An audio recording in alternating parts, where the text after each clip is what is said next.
I'm the daughter of the late Secret Service agent Rufus W. Youngblood. He was at one point the Deputy Director of the United States Secret Service. He was best known as the Secret Service agent who used his body to shield Vice President Johnson during the Kennedy assassination. He penned his memoir, 20 Years in the Secret Service, My Life with Five Presidents, back in the 70s, and I republished it in 2018 after adding a photo gallery to it. And I've had the honor of retelling his story of his life with five presidents. But it is this amazing chapter of his life as being a member of Crumm's crew of the B-17 Jack the Ripper, which I'm excited to talk about today.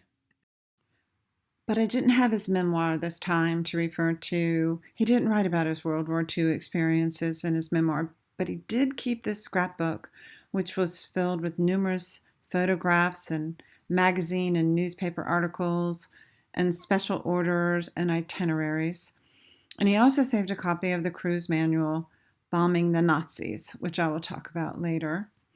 And our mother saved hundreds of letters from him that he wrote to her over the years. And very importantly, Bill Lazier, the navigator of Crumm's crew, narrated Saga of the Crew of Jack the Ripper.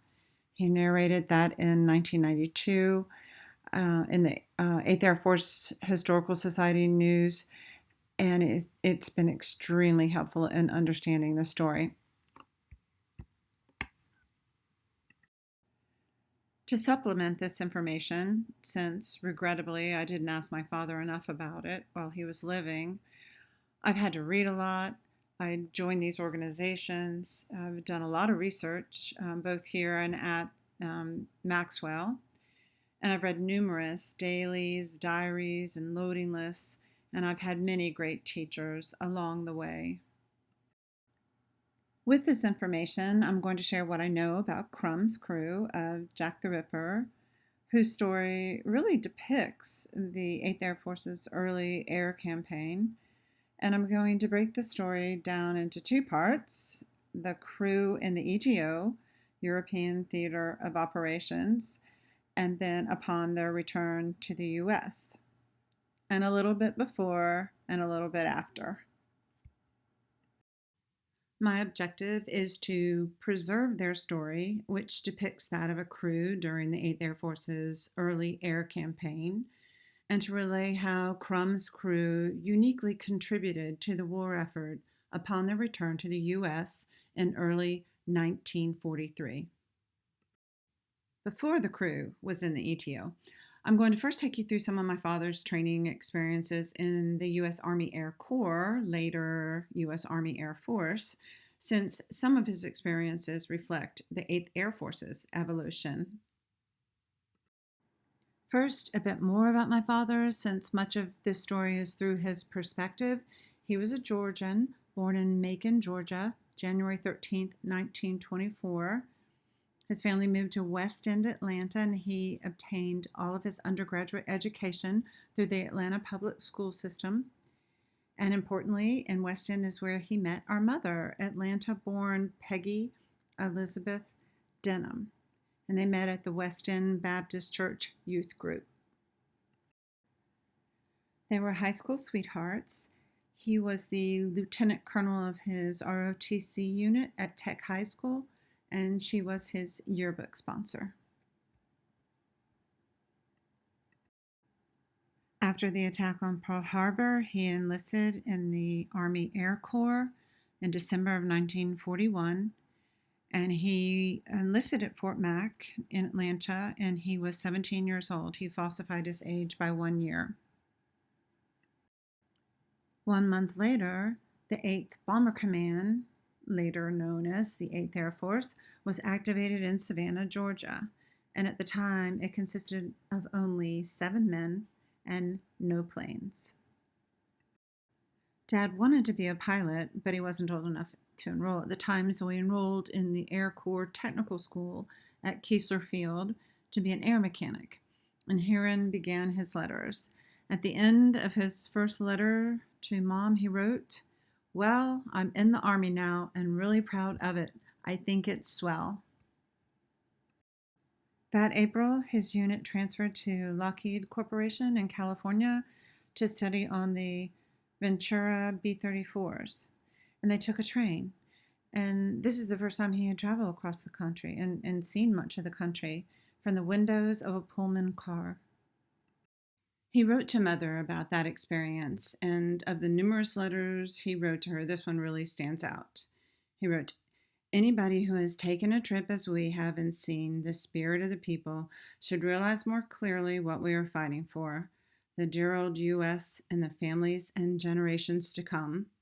It is worth fighting or even dying for." On May 21st, 1942, his unit transferred back to the East Coast. This time they were stationed at MacDill in Tampa Bay, and the 8th Air Force's 91st Bomb Group had just started training there.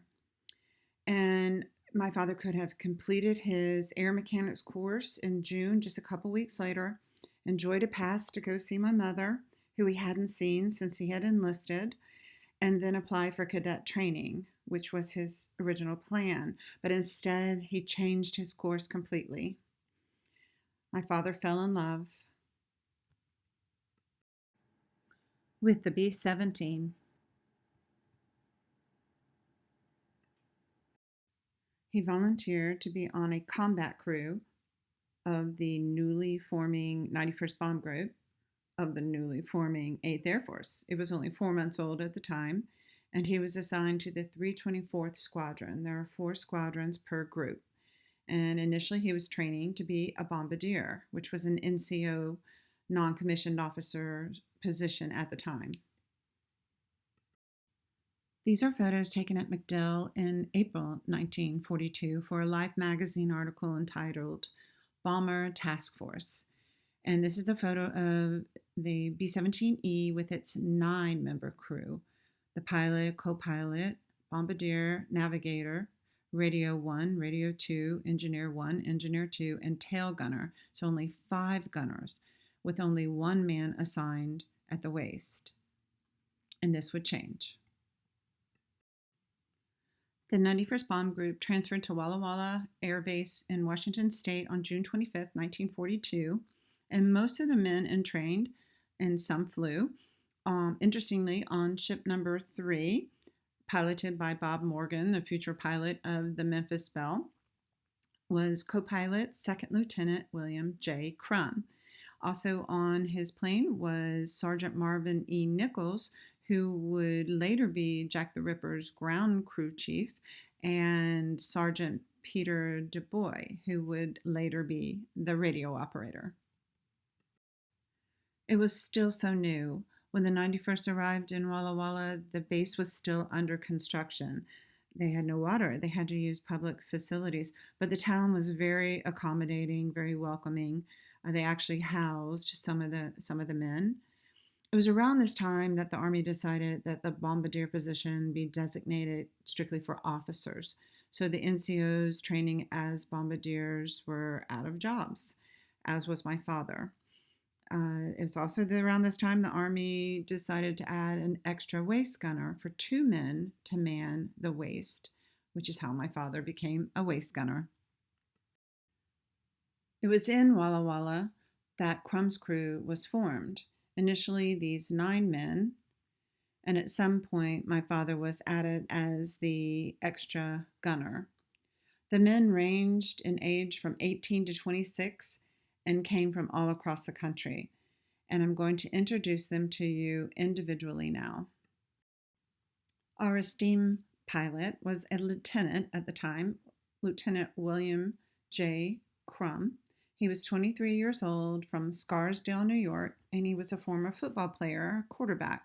He studied economics at the University of Virginia, and he was described as a tall, fair, good-looking young man with a habit of holding his listener with his direct gaze while he talks.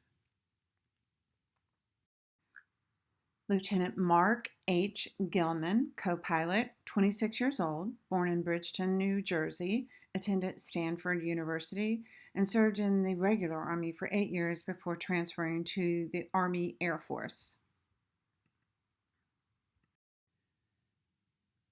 Lieutenant William C. Leisure, Navigator, 24 years old, from Clymer, Pennsylvania, attended Indiana State Teachers College before the war, and he graduated the head of his class in celestial navigation.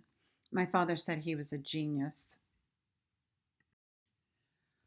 Lieutenant Robert L. Clyla, Bombardier, 23 years old, from Philadelphia, Pennsylvania. He attended West Philadelphia High School, where he was a track star, and he was also a math whiz.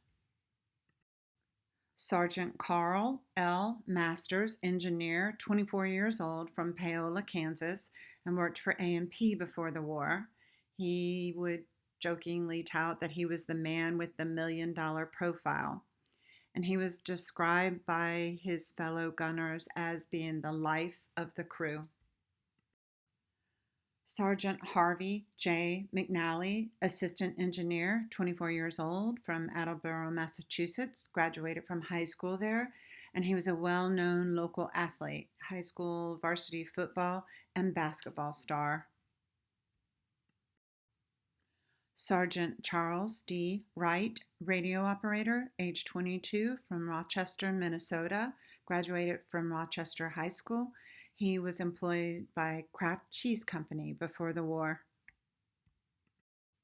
Sergeant James B. O'Donnell, assistant radio, 20 years old, from Camden, New Jersey, and employed by a construction company before the war.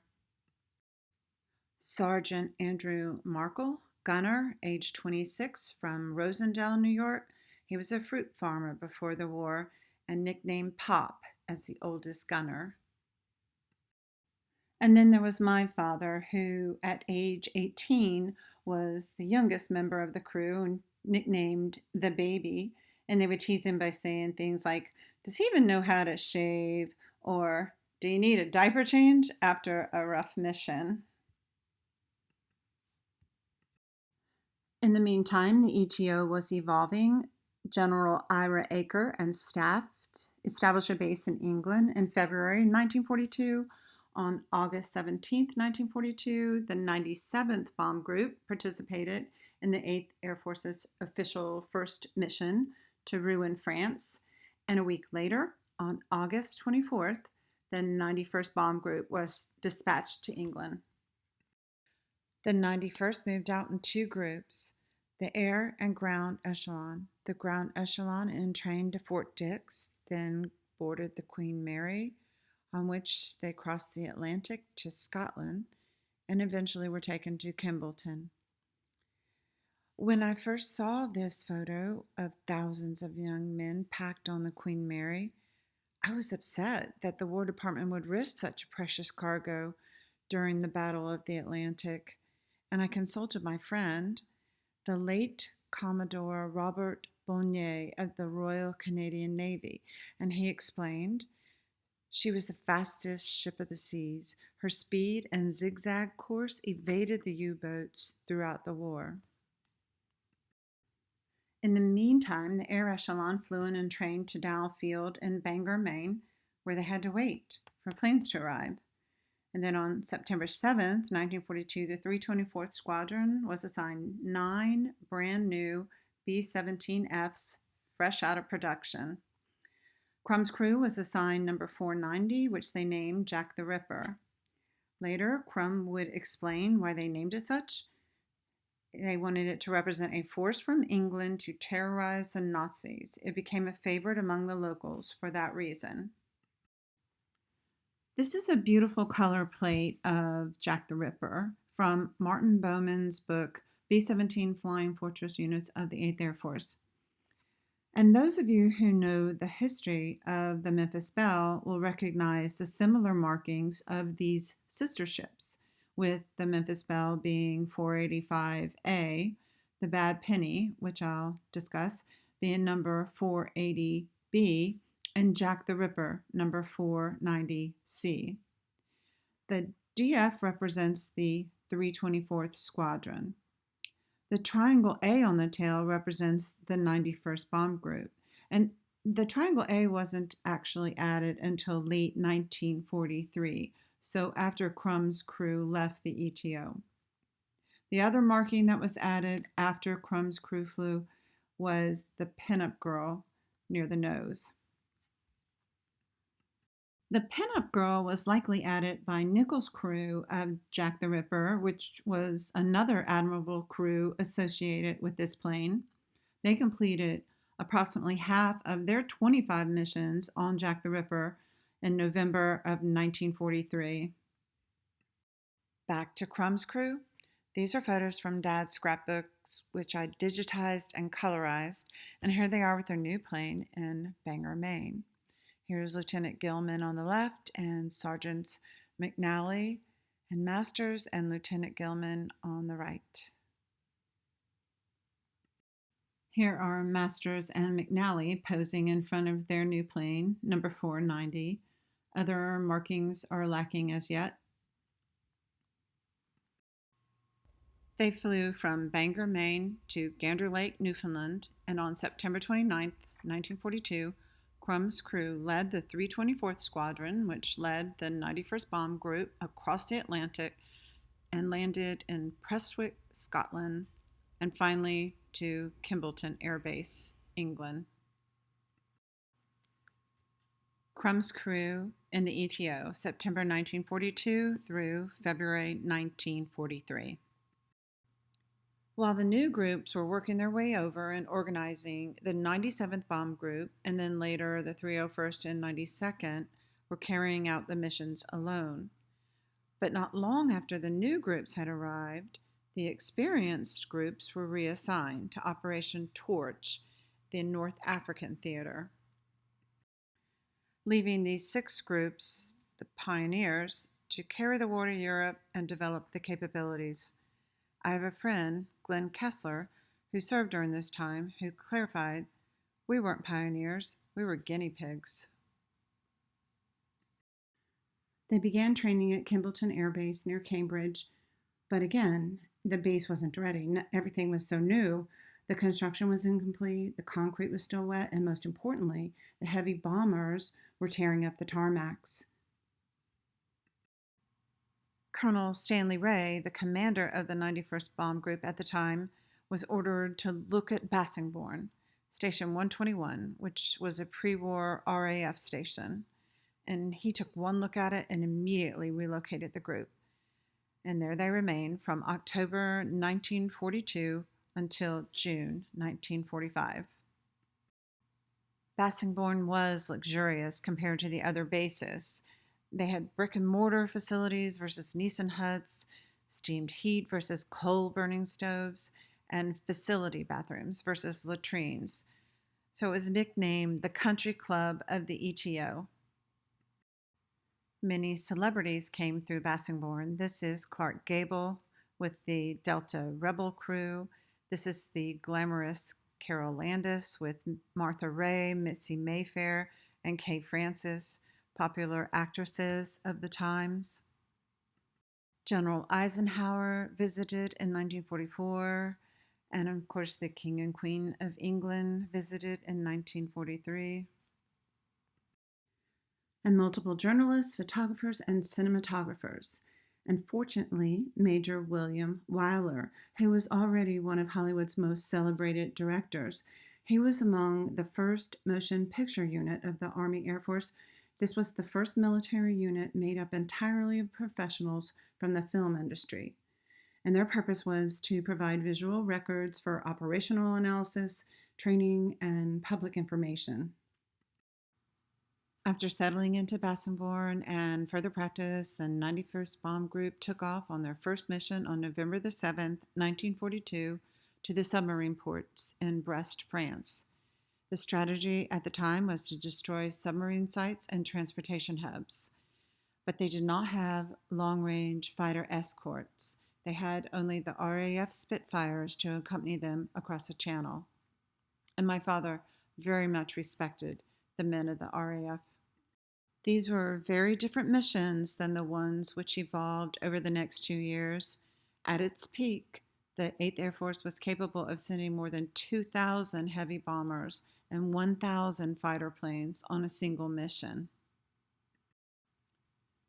Compared to the mission to Brest, where there was a total of 54 bombers total from the three groups, 14 of which were from the 91st Bomb Group.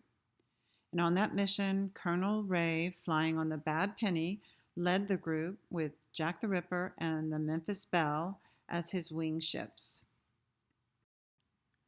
Here are some of the photos from Dad's scrapbook, including what he wrote on the back of the photo, the cockpit, and an aerial view of the base. And here are some of the planes that he flew with: the Memphis Belle, Mary Jane, the Bad Penny, Flak Happy Pappy, taken from his waist gun window, his navigator, Bill Leisure, fellow gunner, Carl Masters, the man with the great profile. On the upper right, the navigator and bombardier, Bill Leisure and Bob Kyla.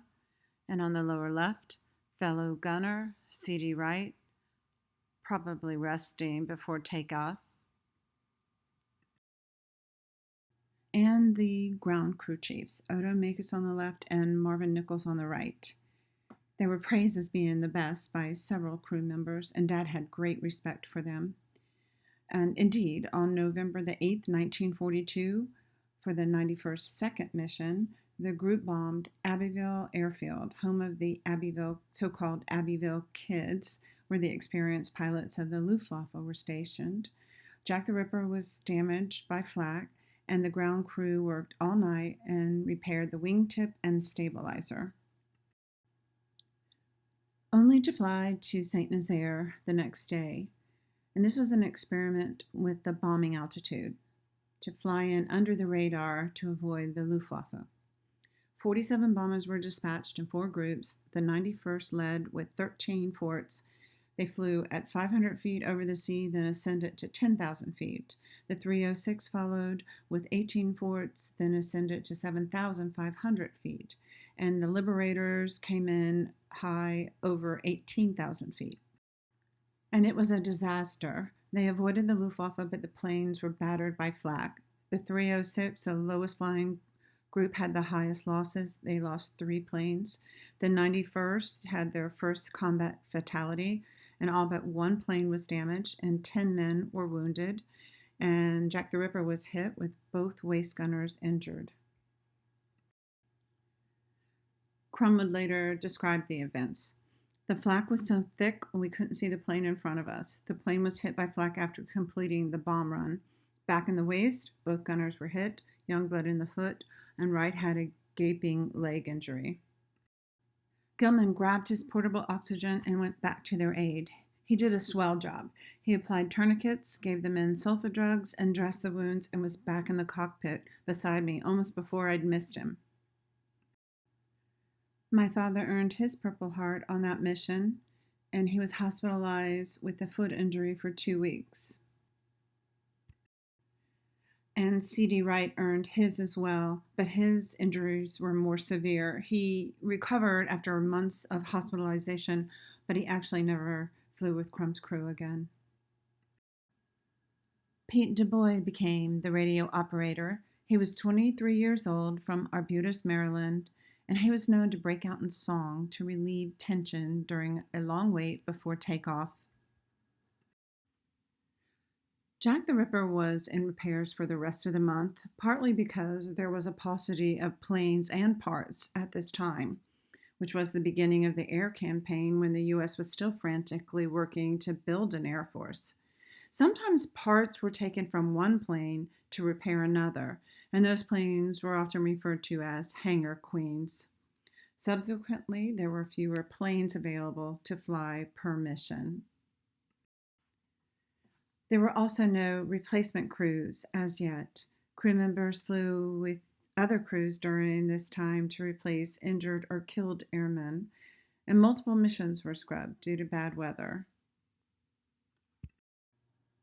Pete Du Bois kept a daily diary, which was later published in the Baltimore News Post, and he recorded when Carol Landis and other stars came to Bassingbourn to entertain the group. And later, Carol Landis would host Crumm's crew when they returned to the United States. Crumm's crew was still grounded and did not participate in the tragic November 23, 1942 mission to St. Nazaire.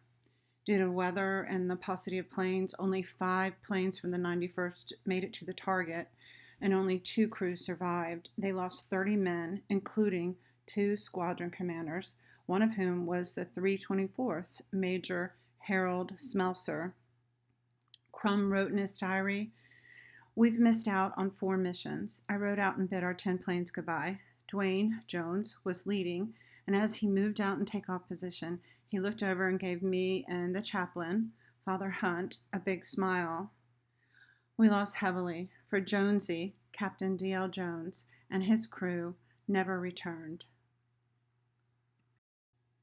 The force started to dwindle as men were wounded, killed, or lost. There were no replacement planes nor recruits at this time.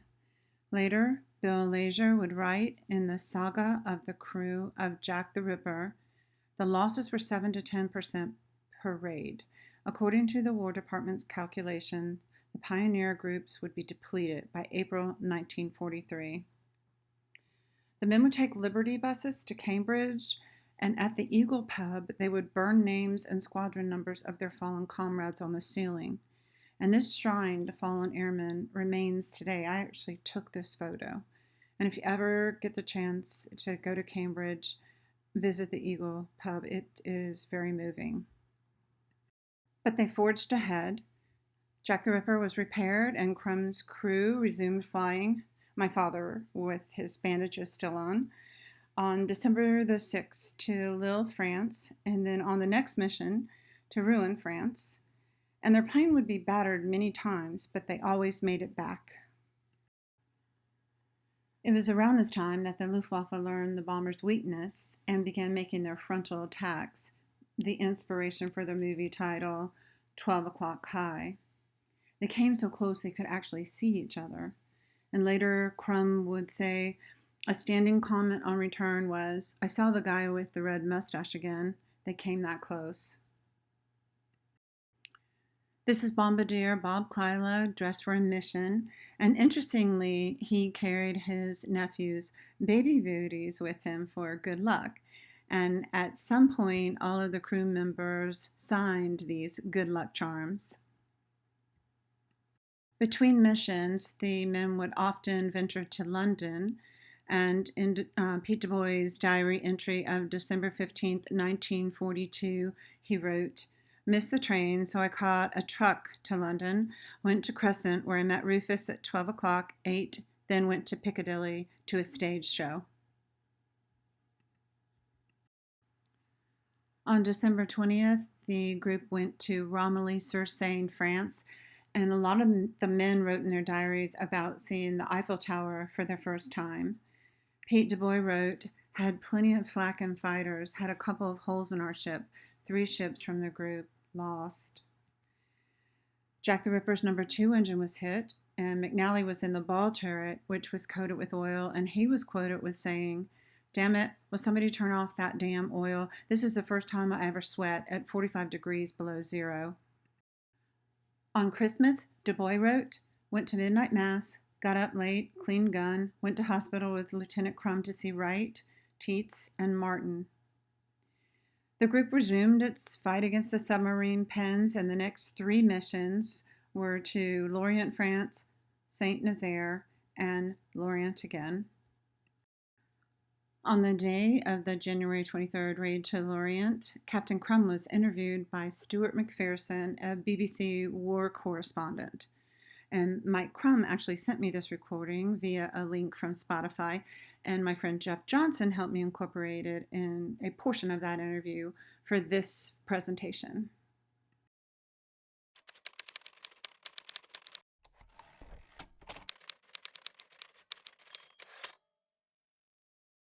Now, just to my left, gathered in a tightly packed little group, standing under the number 4 engine, is the pilot of this ship and his crew. This scene is taking place at the various dispersal locations all over the field at this particular moment. The men who will take this plane to the target and who will bring her home are having a final chat before they go to their respective positions inside the ship. So while the captain of the ship addresses his men, let's listen. Well, fellas, we're cooking again today. We're going to go out in the old milk run again. I guess this is about the fourth time we've been down there, so we should see plenty of fireworks. I'm going to give you a few words after Lieutenant Leisure reviews the trip to you and let you know about where we'll pick up our escort going in and coming out. And then we'll have Lieutenant Gilman say a few words. So, Willie, you go ahead and give him the dope, will you? Okay, Bill. I will take off here in about an hour and rendezvous with the other groups down southwest England. We'll pick up our fighter escort about 10 miles off of France, right here. They'll go from there into France to this point. From there on, we're on our own. We'll go into the target, make our run, drop the bombs, and come back out the same way as we went in. And again, we'll pick up the fighter escort where we left them the first time. They'll escort us from there back to England. We'll be back here in time for a good lunch anyway. Bob, you checked everything in the bomb bays and everything? Yes, I've checked the bombs, bomb racks, and the bomb site. Everything's okay. All set to go. Mark, have you checked the plane and guns and everything, oxygen? Yes, everything's been checked okay. Now, McNally and O'Donnell, Wilson, Markle, Masters, and Du Bois, have you checked your guns? They good and dry? They won't freeze or anything now? Yes, sir. Yes, Yes, sir. sir. Okay. Now let's really give them hell. Let's start cooking. This is old Jack's ninth trip. You Youngbloods may have noticed that Captain Crumm didn't mention Youngblood when he was talking to the gunners, and that's because he wasn't on that raid, because it was around this time that the recruits started coming, or were recruited from the ground crews. And there were not enough planes to accommodate them all, so they would rotate the airmen for them to get appropriate training. So neither Youngblood nor McNally were on this mission. They were replaced by Sergeants Simon and Wilson.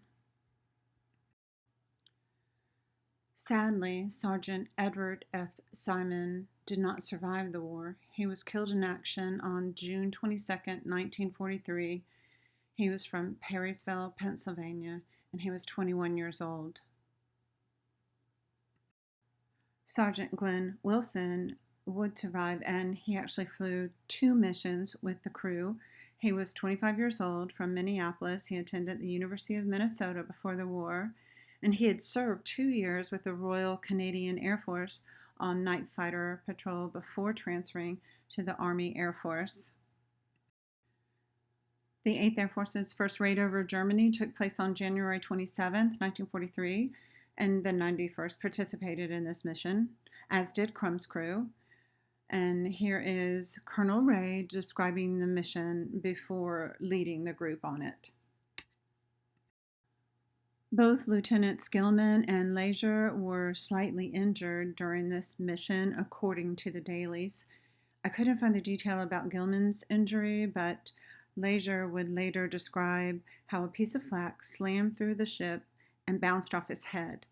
I took a deep breath and fished it out of the collar of my flying suit, Leisure explained. He carried it in his pocket on missions thereafter. It was around this time that Major Weiler began filming his instructional movie, How a Flying Fortress Protects Itself, which eventually evolved into the Memphis Belle movie.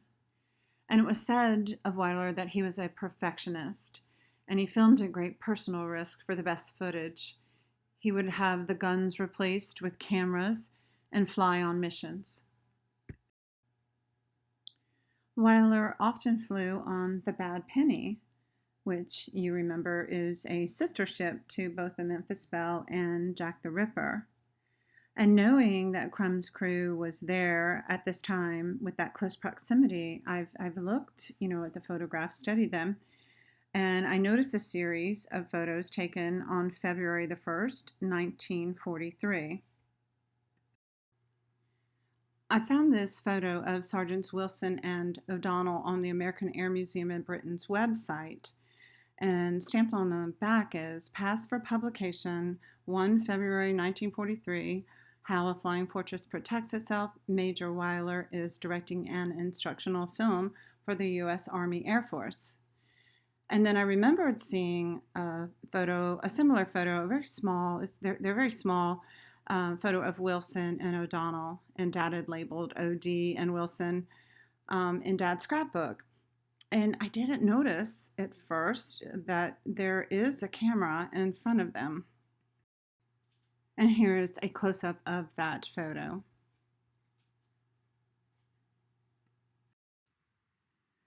These photos were also among that series.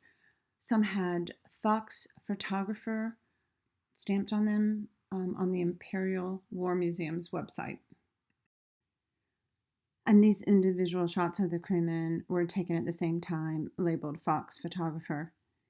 I do wonder if my father photobombed Lieutenant Clayla's individual shot by the lieutenant's laughter and that look on my father's face. And this is my favorite photo of the crew for two reasons. One, it shows them as a unit, and you can see the camaraderie. And secondly, it shows where Dad painted Peggy the Georgia Peach under his waistgun window. So while I was not able to find film footage of Crumm's crew, I was able to find this from the Memphis Belle outtakes. This is plane number 490, DFC, taking off in Bassingbourn somewhere around January 1943. No Triangle A, so likely to be Crumm's crew flying that plane.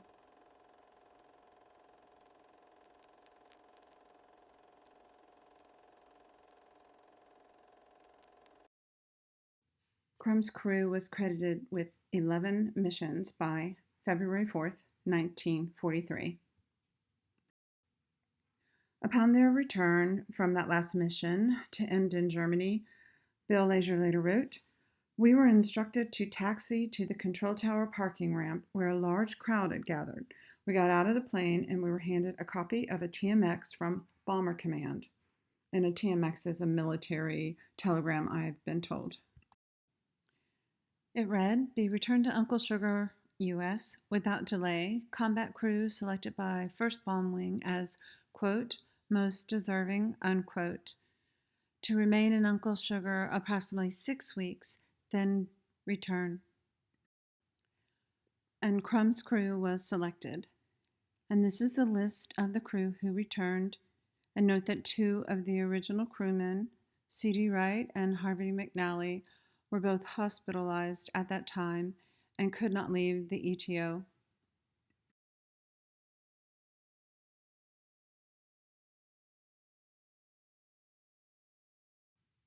On the following day, as Crumm's crew prepared to leave, their friends came by to bid them farewell. They brought names and phone numbers of their loved ones for the crew to call while in the States. So on the left is Lieutenant Brill, Captain Morgan of the Memphis Belle, Lieutenant Garrett, and Lieutenant Gilman posing. On the right is Lieutenant Gilman and Captain McClellan. And I was a bit perplexed when I saw this photo of the young men flipping my father a bird, until I read about Colonel Ray's Rigid Digit Award. Colonel Ray created this award as a morale booster, and it was awarded to those who made significant blunders and presented via formal ceremony. It was engraved, "My God, am I right?" playing on the British royal motto, "My God and my right." He actually wrote and requested permission to use this saying so not to insult them. And it was actually a very coveted award. I think General Doolittle even became a recipient of it. So the correct caption is Lieutenant Brill, Captain Morgan, Lieutenant Garrett, and Lieutenant Gilman demonstrating Ray's rigid digit. And on the right is Lieutenant Kurt, and I don't know what he's doing, but they were happy. They were happy for Crumm's crew. That night, Lieutenant Brill wrote in his diary, "Saw Crumm, Gilman, Leisure, and Clayla off this afternoon. Gave them Joanne's address, hoping they might get through Des Moines sometime. Was given 490, Captain Crumm's ship today. Jack the Ripper, he called it. Crumm set a darn good record with that ship. It has one of the best ground crew in the group. They left Bassingbourn on Major Robert Reed's modified B-17E, nicknamed the Dreamboat, as the first B-17 to return from the ETO. Jack the Ripper was needed in combat and was used for another year before being shot down. And here we see a lovely photo of it taking off, but we know this is not Crumm's crew aboard because the Triangle A was not added until late 1943. Crumm's crew visited 2 bases where they discussed needed modifications for the B-17, and then they departed England on February the 11th, 1943. And along the way, my father took pictures of the bases and of the planes. Here is a Spitfire Mark V, a C-47 on the left, and a P-47 on the right, I believe taken at Bovington, B-O-V. And Lieutenants Gilman and Crumm and Clyla at one of the air bases, possibly Exeter. And his fellow gunner Pop Markle and my father's Shadow. They departed on February 11th and returned to the U.S. via the southern route, and they arrived at Bowling Field, Washington, D.C. on February the 20th. And on the right is a photo of Lieutenant Gilman taken in Marrakesh. Here is another photo in Marrakesh, and then an aerial of what he labeled an Arabian village in North Africa.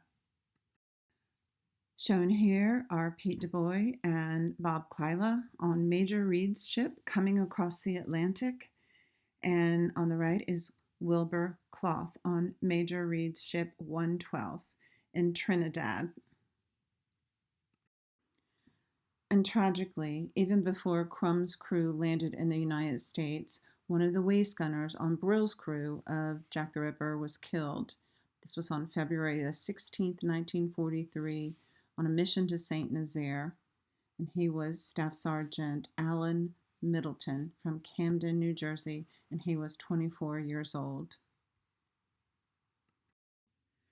And just 2 weeks later, on March 4th, 1943, during a mission to Ham, Germany, 4 of the 91st Bomb Group's planes were shot down. Lieutenant Brill was among their many comrades who perished. And shortly afterwards, on March 22nd, 1943, Captain McClellan and his crew all went missing in action. And there would be many more. Crumm's crew in the U.S., February 1943 to September 1943. The headlines rolled as soon as they arrived, and they were lauded as heroes. Crumm's crew made 4 important contributions to the war effort upon their return. They consulted with the War Department regarding daylight strategic bombing. They recommended plane and equipment modifications to better serve and protect the airmen. They assisted with the training of recruits, and they participated in a morale-boosting tour. On March 19th and 20th, they were interviewed for 2 days by General Arnold and members of the War Department in the newly built Pentagon in Washington, D.C. It was during these briefings that the young captain advocated there be a set number of missions to define the tour of duty. And there's documentation that this subject had been discussed, but it had not been implemented yet. Captain Crumm said, "I've never seen a bunch of fellows more anxious to fight and do their part, but it is a funny feeling when you sit out there and see your squadron dwindling down and down and down. It just looks as if you are going to stay until you get shot down." If a definite number of missions or months to fly was set, they would have something to work for. And I think this is one of the most important things, and I know that the fellows that are still over there, the ones that were left behind, would be awfully glad if something was done about it. He went on to say, "As far as the number of missions goes, I don't think in that theater, with it getting a lot rougher over Germany than it was on our first raid, that a crew can take more than 15 missions. After 15 missions, I doubt whether one or two will get back seriously. And so they set the required number of missions to 25. They flew to Wright Field to discuss plane and equipment modifications with the engineers there. Their primary concern was to add a chin turret to defend against the frontal attacks, and they had other equipment and other recommendations. My father and his fellow gunners recommend they stagger the waist gun windows for more operational room. They couldn't wear their parachutes when they were crammed together like that. They then flew to the Air Force School of Applied Tactics in Orlando and co-authored a comprehensive 73-page training manual for combat crews, which was distributed to the bomber training commands. This manual, Bombing the Nazis, consists of 7 chapters of very candid descriptions of their positions, some technical and some not. For example, all of the gunners emphasized to be wary of the English breakfast, avoid cabbage, beans, and greasy bacon. Markle wrote, "It will cause extreme discomfort when coming down from high altitudes." And they also emphasized the importance of keeping their guns clean. Masters wrote, "At one time, orders came down from wings that all guns had to be cleaned with gasoline, and that caused the guns to freeze." The waist gunners listed multiple suggestions, including the need to stagger the waist gun windows.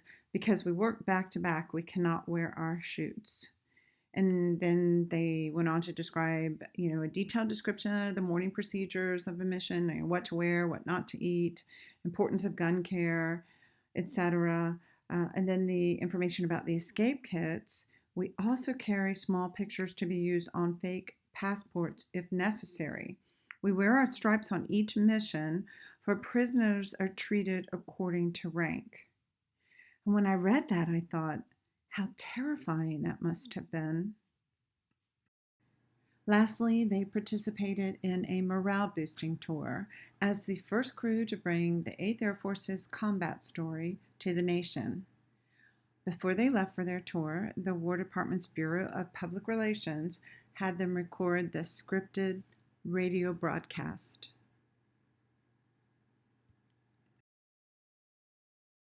This is about a plane called Jack the Ripper and 10 young Americans who manned it. Jack the Ripper is a B-17, or Flying Fortress, a huge but graceful bomber with a bad reputation in Germany. This is the story of one of Jack's 11 raids over enemy territory. It's the story of a particular flight, a famous raid on Romilly-sur-Seine, Nazi air depot 100 miles southeast of Paris. This is Lieutenant Mark Gilman, co-pilot. We're 15,000 feet over England, headed for France. Headed for trouble, too, but we aren't worried. We always think of the Ripper as a lucky ship. I'm piloting as far as the English coastline. Then Bill Crumm, captain, takes over. I look at Bill to be sure he's wearing his old white scarf. That's his lucky scarf. I've got my dirty old flight cap with me. That's my luck. Bob Plyla, bombardier, has his luck, his nephew's shoe. A baby shoe beside the bomb site. How can we miss? This is Sergeant Carl Masters, top turret gunner. All of a sudden, 4 Focke-Wulfs sneak down on us and come in for a head-on attack. We just have to take it. We haven't tested our guns yet because we're on at bombing altitude. It's a bad surprise.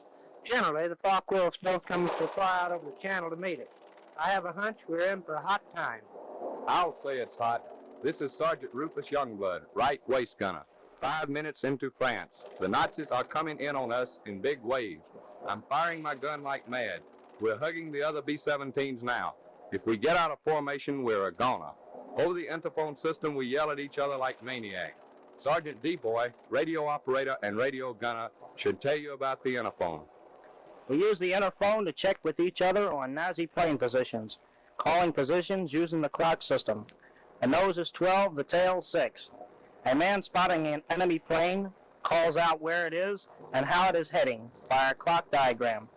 Then the next member to see it picks it up and calls it out, and then another. Listen a minute. Here's how it works. One breaking in at 5 o'clock. Get to 500 yards, firing. Breaking down. Another 9 o'clock high. He's breaking in. There he goes, tail gunner. Mark, there's a hit. Another dead Jerry. This is Lieutenant Bob Plyla, bombardier. Bill is holding her steady for the bomb run. Bomb bay doors open and ready. I look through the sight. That's Romilly, 23,000 feet below. On course and level, approaching target. Approaching target. Ready to bomb. Bombs away. I release 10 bombs. They're 500-pounders. Now, a few seconds later, I can see that we hit a hangar. Swell. It's time to head for home. We swing around. This is the tail gunner, Sergeant Glenn C. Wilson. I get the last good look at the target, and I can see we've plastered Romilly. We figure we got 57 planes on the ground, besides smearing all the hangars and dispersal areas. The Jerrys, they've all they had to keep us away, but we got there. This is Lieutenant Bill Lays, your navigator. We're running so low on cartridges that the bombardier and I, working guns in the nose, accidentally grabbed the same ammunition belt from the floor and put opposite ends in our guns. We suddenly see what we've done. Both guns are firing from the same belt. We yell and cut the belt in the middle. This is Sergeant Andrew Markle, bald-haired gunner. One fortress is way out of formation, and the Focke-Wulfs are coming in at her.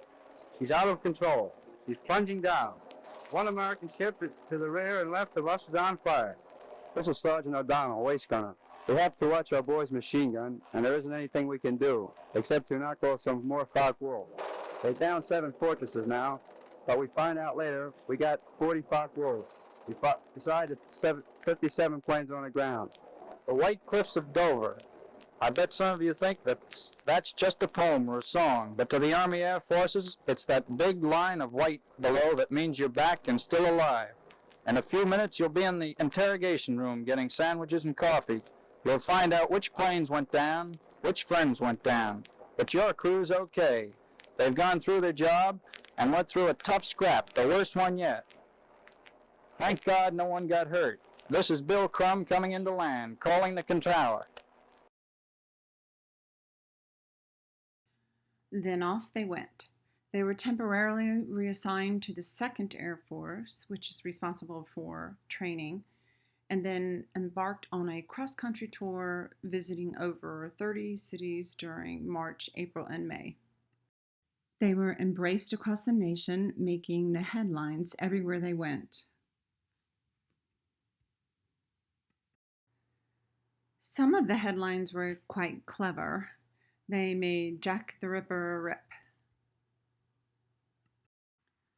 Of the multiple articles, this is my favorite. It's just very thorough and gives information about the individual crew members, including Wright and McNally. And I also love this artist's depiction of Captain Crumm. In one of the letters my father wrote to my mother, he described seeing Mount Rushmore en route to Wyoming. We had to go a little off course, but we saw it. After that, we did a little hedge hopping. We aren't supposed to, but it gets pretty monotonous just cruising along. Markle called up on the interphone and told Captain Crumm he was harvesting the wheat too early. He also wrote, "I've been getting a little stick time, but Crumm won't let me do anything but fly straight and level."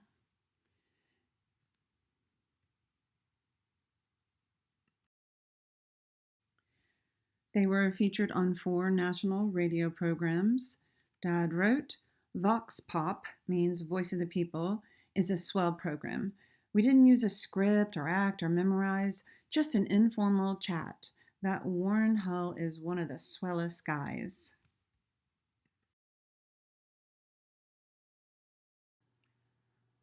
On one of the programs, they were featured with John Wayne and Constance Bennett. And my father was a big fan of John Wayne movies. While in Omaha to talk at the Martin bomber plant, Mastard called fellow gunner's parents the Mukas, and his friend had told him, "Tell the folks I still think the Army's tops." Sergeant Donald Muka. They visited 19 heavy bombardment bases of the 2nd Air Force. And somehow during that very busy schedule, Captain Crumm had time to marry Ella Jane Tenney. And the news bantered about this whirlwind 4-hour courtship. This article is entitled "Fast Worker in Love." But she explained in this article They had met over a year ago when he was stationed near Tucson and had been writing. And when he came back this time, well, we knew it was the real thing, that's all. Ella Jane Tenney. They visited the Goodyear plant in May. Bill Leisure wrote, we appeared at 36 mass rallies at industrial plants before 235,000 workers. Here, Captain Crumm is talking to the Goodyear plant employees. Note the wartime workforce is largely female. Here they are assigning one of the B-17 tanks in assembly at the plant. And here they are talking to the employees at Douglas Aircraft. And everywhere they went, they praised the workers and encouraged production. Keep those planes coming. And this is another photo taken during that visit to Douglas Aircraft. And I do wonder what Crumm just said. At the Vega plant in Burbank, California, they were presented with Jack the Ripper 2, fresh out of assembly. Here they are being honored in San Francisco. Bill Leisure wrote, but it wasn't all work. Major Rossi of San Francisco also held a reception for us, and we were given a dinner party at Fisherman's Wharf. We spent a wonderful week in Los Angeles, where Major Bowron had a welcoming ceremony and reception for us. We were wined and dined at the Motion Picture Studios, Earl Carroll's RCA, the Brown Derby, Carol Landis's home, the whole circuit. And here they are with Ann Sheridan and Dennis Morgan on the set of Animal Kingdom. Dad wrote, we also met Gary Cooper on the set of Saratoga Trunk and George Murphy in This Is the Army. And this is Gary Cooper. And here they are with actress Jenny Sims. And Carol Landis hosted a dinner party for the crew at her home.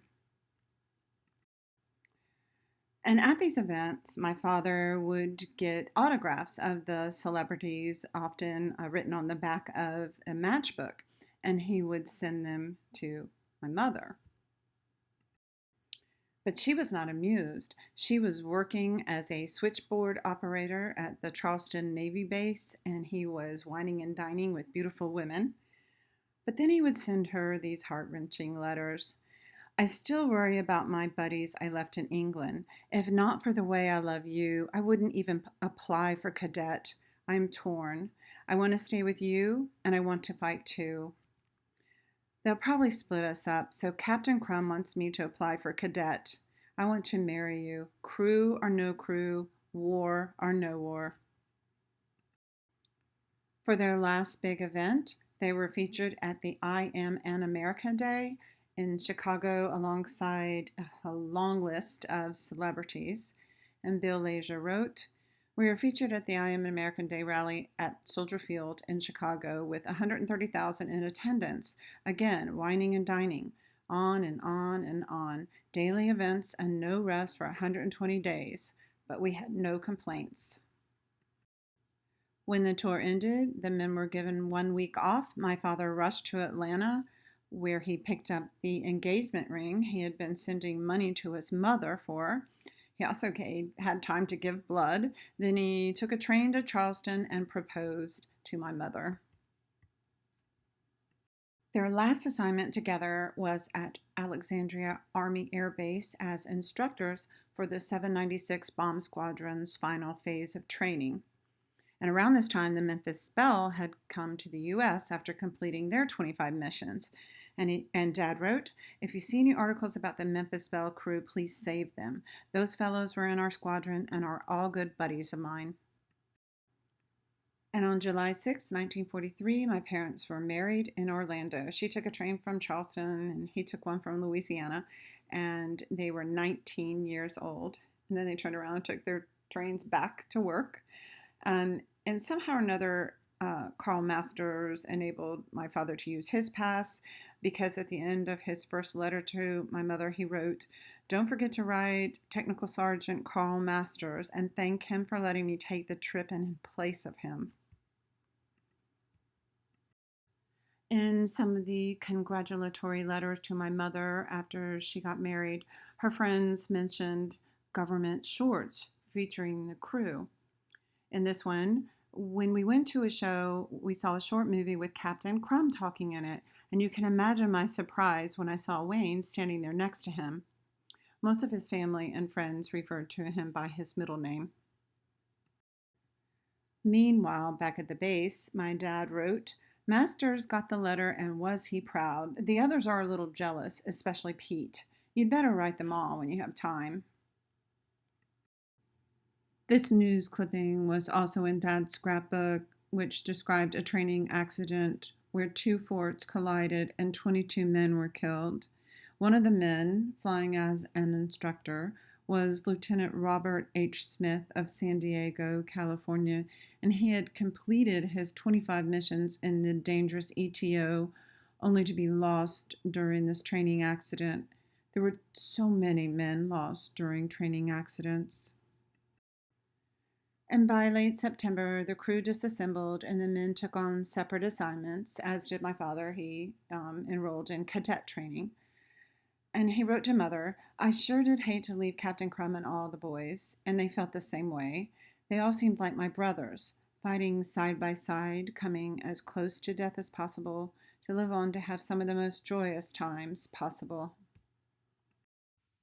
Crumm became a squadron commander, lieutenant colonel in the 314th Bomb Wing in Guam, and he was promoted to multiple key positions in the 8th Air Force.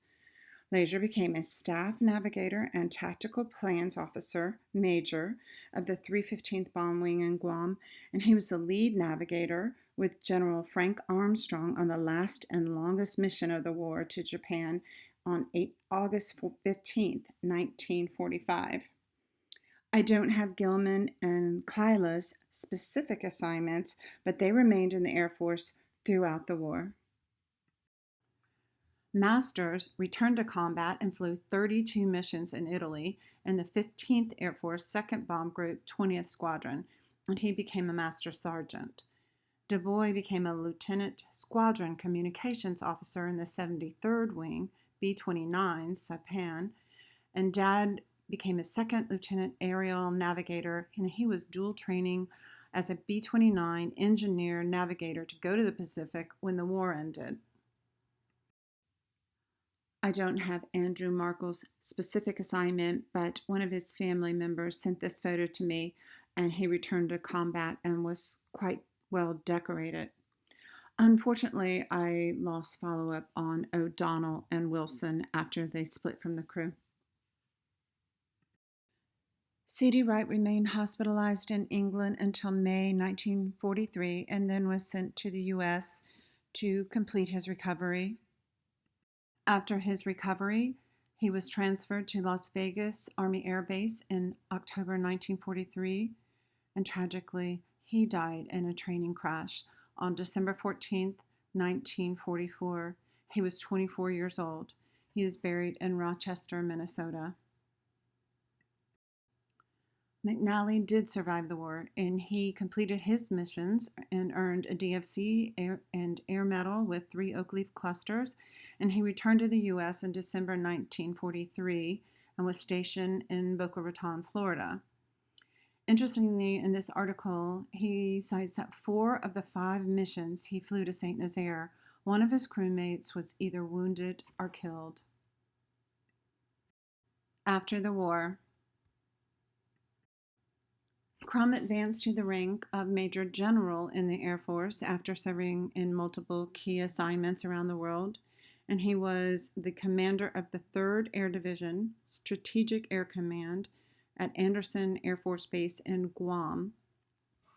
He was the recipient of 2 Legion of Merits, Distinguished Flying Cross, Bronze Star Medal, 4 Air Medals, Air Force Commendation Medal, and 2 Army Commendation Medals. My father and General Crumm crossed paths when President Johnson visited Guam in March of 1967.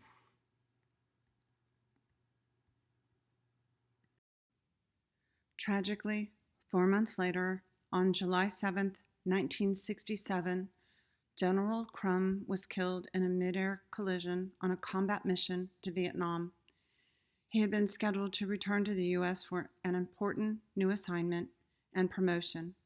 He was 48 years old.